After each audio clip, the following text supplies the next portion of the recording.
สวัสดีครับพบกับช่องเออีกแล้วนะครับนะวันนี้นะครับมาชวน DIY นะครับนะด้วยการซ่อมเก้าอี้นะครับนะที่มันเคยโยกเยกอยู่นะครับให้หายสนิทเป็นปิดทิ้งเลยนะครับทำไงตามผมมาเลยครับโดยรวมเนี่ยอาการก็คือว่ามันโยกเยกนะครับนะโยกเยกอย่างหนักเลยนะฮะเนื่องจากว่าไม้เนี่ยนะครับพอใช้ไปอายุการใช้งานมันนานๆแล้วเนี่ยนะครับตะปูอะไรมันก็เริ่มสึกก่อนหมดแล้วนะครับตัวไม้มันก็เริ่มก่อนแล้วนะแต่ผมมีวิธีง่ายๆเลยนะครับนะด้วยของแค่ไม่กี่อย่างนะครับนะสามารถซ่อมให้มันกลับมาไม่โยกได้เลยนะครับโดยไม่ต้องใช้ตะปูสักตัวเลยนะครับนะใช้อะไรบ้างนะครับนะดูไปเรื่อยๆนะครับอันดับแรกนะครับต้องทำความสะอาดก่อนนะฮะทำความสะอาดแผลก่อนนะครับทำความสะอาดให้เรียบร้อยเลยนะแล้วตรงไหนเป็นรอยสีรอยอะไรก็ขูดออกให้หมดเลยนะครับนะขูดให้เกลี้ยงเลยนะครับก็พยายามบากนิดนึงนะครับตรงไหนที่เป็นแผลเป็นรอยดูว่ามันจะผุแล้วนะครับนี่แหละครับพระเอกของผมกาวร้อนครับกับขี้เลื่อยนะฮะอันดับแรกนะครับหยอดกาวร้อนลงไปก่อนเลยครับนะหยอดไปไม่ต้องสนเลยนะครับว่ามันจะไปเท่าไหร่นะฮะ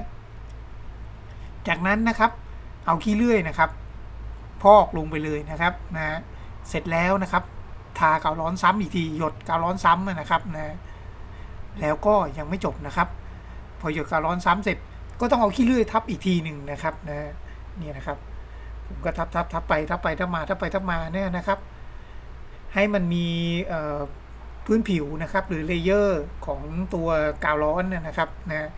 เยอะๆนิดนึงนะครับเพราะถ้ามีแต่ตัวกาวร้อนเนี่ยมันไม่สามารถยึดเกาะได้นะครับ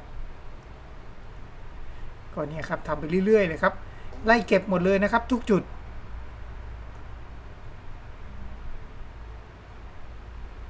นะค่อยๆไล่เก็บไปนะครับ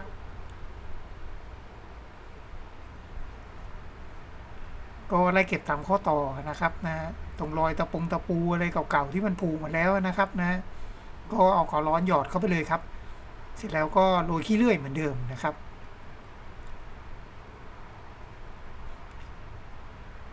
นะเศษก็ปัดออกมานะครับ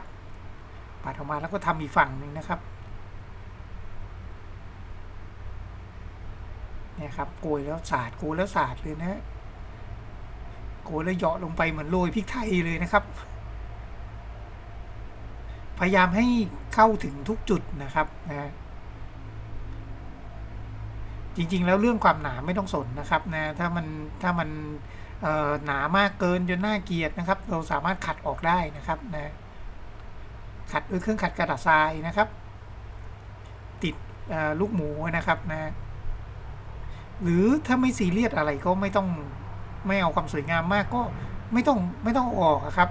ยิ่งมันหนาเท่าไหร่ยิ่งเกาะดีเท่านั้นนะครับนะมันจะทำให้หายโยกเยกเลยนะครับไล่เก็บทุกจุดเลยนะครับนะนี่นะครับสาดเข้าไปเลยนะครับ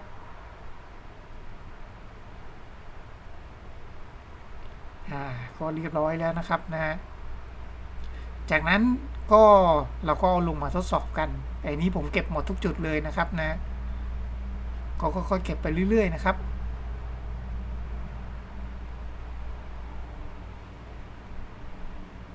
เอาลงทดสอบนะครับโอ้ไม่โยกแล้วครับนะข่าวนี้ดีเลยครับขอบคุณมากครับสำหรับการรับชมคลิปนี้นะครับถ้าไงฝากกด Subscribe ด้วยครับขอบคุณครับ